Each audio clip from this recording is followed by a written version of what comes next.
Kelly was still smiling, but something was shifting behind the smile. It started normally enough, Kelly's signature warmth. Then Harry arrived on set. Kelly offered what she offered everyone: authentic connection, real conversation, the kind of down-to-earth energy that made celebrities forget they were being watched by millions. Harry didn't forget. Every question Kelly asked got met with something cold, something calculated. So Kelly tried something else. She shared something personal about her own divorce, about losing her ex-husband just last year, about what it actually means to prioritize family when everything else is falling apart. What Harry said made Kelly's smile disappear entirely.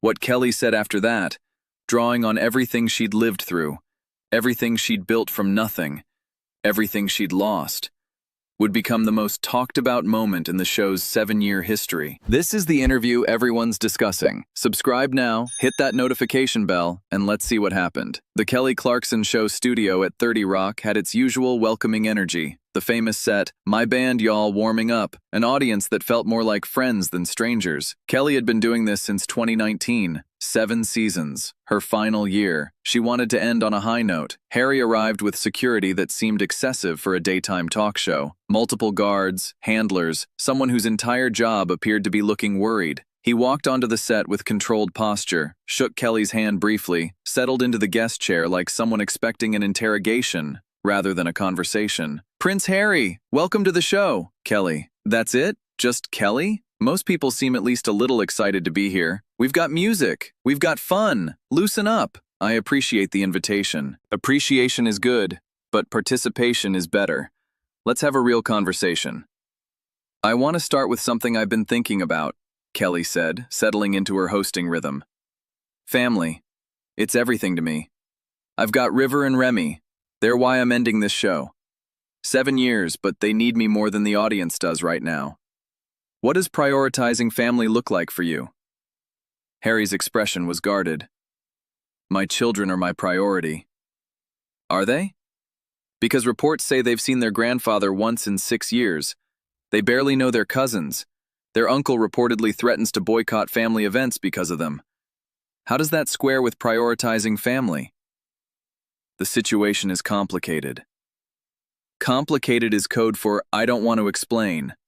I've been through complicated. My divorce was complicated. Losing Brandon last year was complicated. But I still figure out how to make family work. What's your version of figuring it out? Our circumstances are different. Every circumstance is different. But the fundamentals are the same. Kids need grandparents. Kids need cousins. Kids need connection to their heritage. What are your kids getting? "Let me share something with you," Kelly said, her voice dropping to something more personal. "I lost my ex-husband last August. Brandon, father of my children. Whatever happened between us, he was still their dad.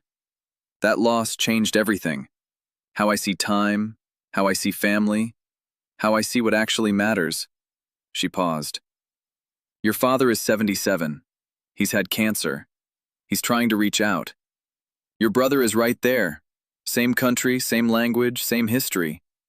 You could pick up the phone today. I don't have that option anymore. Brandon is gone. Why are you wasting what I'd give anything to have back?" Harry shifted uncomfortably. "The dynamics are more complex. Dynamics, complexity, circumstances. You keep using words that explain nothing. I'm asking a simple question. Why don't you call your dad? Why don't you see your brother? What's actually stopping you?" "You don't understand. I understand loss. I understand complicated family relationships. I understand what it's like when tabloids cover every moment of your personal struggles. I also understand that time runs out. Are you going to wait until it's too late?" "The divorce rumors," Kelly continued. "They're everywhere. I've been through a public divorce. I know what that feels like. Every detail dissected, every move analyzed. But I didn't spend years complaining about the coverage. I moved forward. What's your approach?" "Tabloid speculation doesn't deserve response." "But you respond to everything. Oprah interviews, Netflix documentaries, books. You respond constantly. just on your terms. The selective engagement is obvious. I choose how to share my story. You choose when sharing serves your narrative. When questions get uncomfortable, suddenly privacy matters. I've noticed that pattern. Everyone's noticed it. Harry's jaw tightened. I've been unfairly treated. Some coverage has been unfair. Welcome to fame. Some of my coverage has been unfair too. The difference is I don't build an industry around my victimhood. I make music. I do shows. I raise my kids. What do you do besides process your grievances publicly? I built my career from nothing, Kelly said, leaning forward. American Idol, a singing competition. I was a waitress. I had nothing, no connections, no platform, no name. I earned every single thing I have, every album, every award, this show, all of it. She looked at him directly. What have you earned? Not inherited, not received because of who your parents are. Earned, through your own talent, your own work, your own effort. Harry's expression hardened. I've worked hard. At what specifically? What job did you get without royal connections? What platform did you build without your title? What audience did you earn without being a prince? The Invictus Games, which you founded as a prince, using royal visibility, royal connections, royal platform. What have you created that would exist if you were Harry Smith from Liverpool? Silence stretched painfully. The silence answers my question. I could list dozens of things I've built. You can't list one. That's the difference between us. Archwell, Harry said defensively. Our foundation. Your foundation that exists because you're royal, that gets donations because you're royal, that gets media attention because you're royal. What has it actually accomplished that doesn't depend on your title? We've created meaningful partnerships. Partnerships toward what result? I've done charity work for 20 years. I can describe specific outcomes, specific people helped, specific changes made. What's your equivalent? Our approach focuses on systemic change. Systemic change you can't describe. That's what everyone says when nothing tangible has happened. After years of operation, surely something concrete exists? Impact takes time. I've helped build recording studios for schools in months. I've supported tornado relief in weeks. Impact doesn't take years. It takes action. What action have you taken? Harry grabbed his water. His hand was trembling. The UK visit, Kelly pressed. July. Birmingham. Reports say your father is paying for security after you publicly accused him of blocking your return. On the BBC, you called it an establishment stitch-up. You blamed him directly. Now you're accepting his help. How do you reconcile that? The situation evolved. Evolved from "Dad blocked me" to "Dad is paying"? That's quite an evolution. Did you apologize for the BBC accusations? My concerns were valid. Were they? Because he's proving them wrong by helping you. Either your concerns were exaggerated or he's changed dramatically. Which is it? Both things can be true. Both things can also be convenient. Accuse him when it builds sympathy. Accept his help when you need it. That's not complexity, that's opportunism. Harry stood up. I won't sit here and be lectured. I'm not lecturing. I'm asking questions based on your own public statements. If your statements contradict each other, that's not my problem. You know what bothers me most? Kelly said, standing too. I've been watching you for years. The interviews, the documentary, the book. And I keep waiting for the moment when you take responsibility for something. Anything. Some moment where you say, I got that wrong. Or, I contributed to this problem. Or I made a mistake. She looked at him with genuine confusion. It never comes. Everything is the institution's fault. The media's fault. Your family's fault.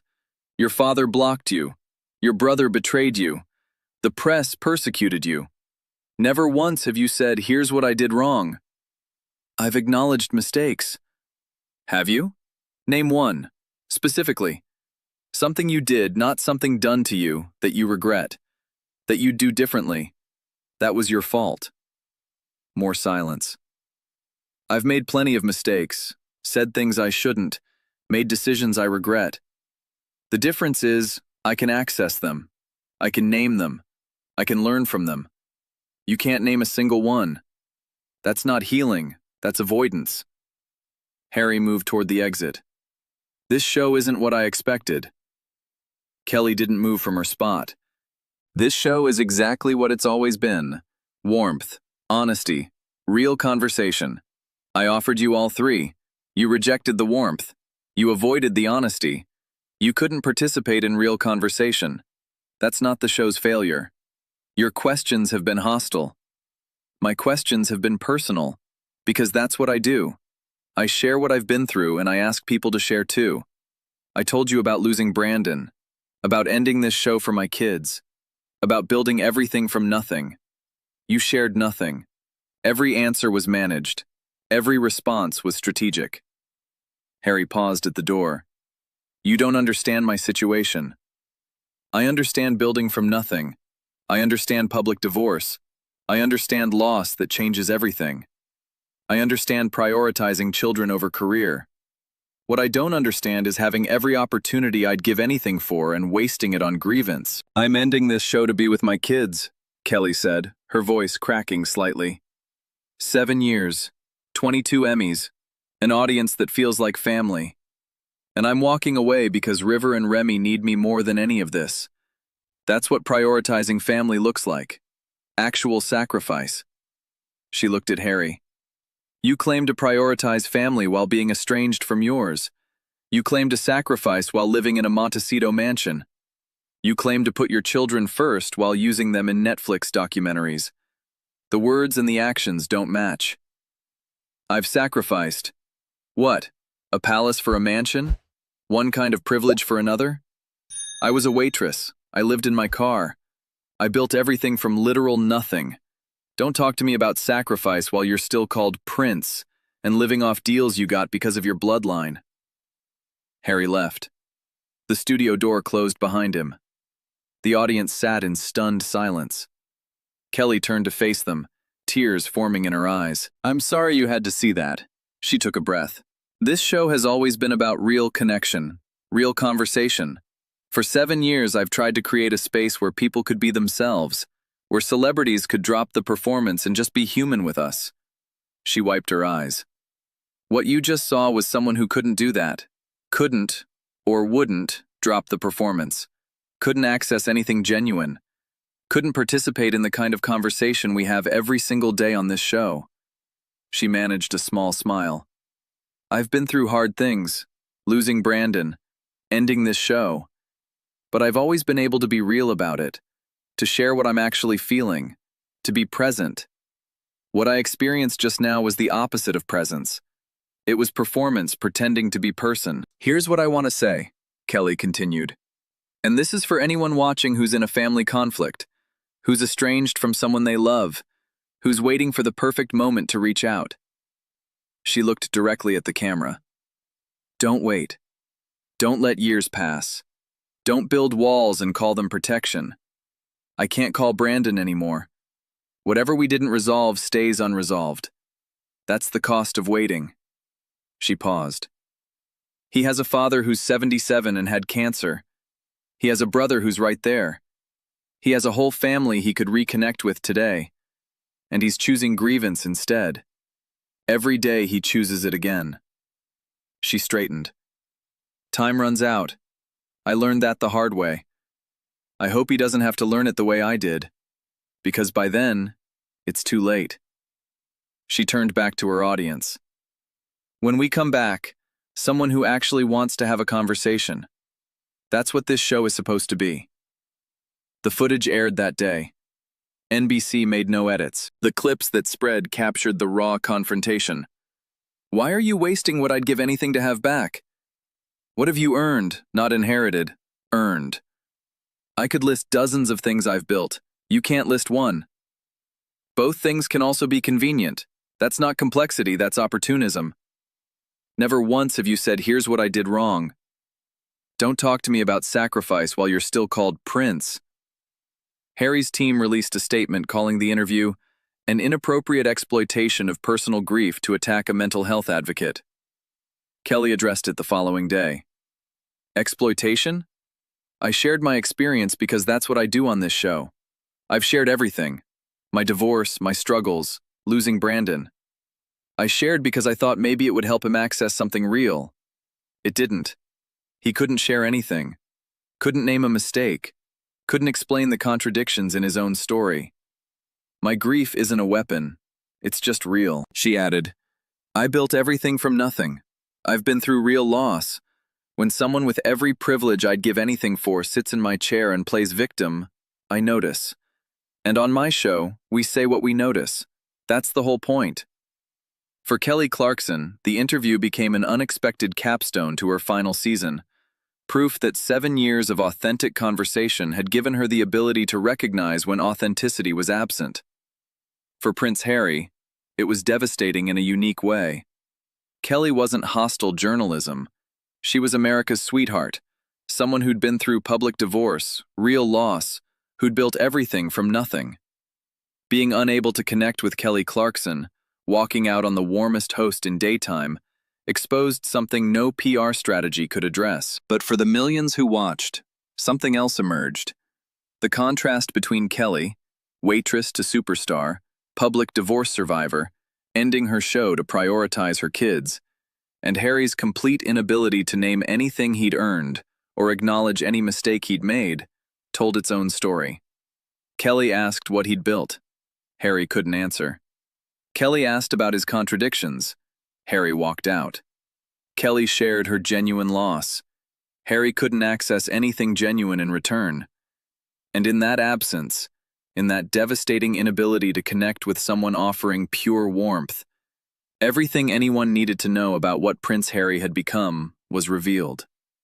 Some people meet warmth with warmth. Others prove they've forgotten how. Kelly offered everything. Harry took nothing. That's the whole story.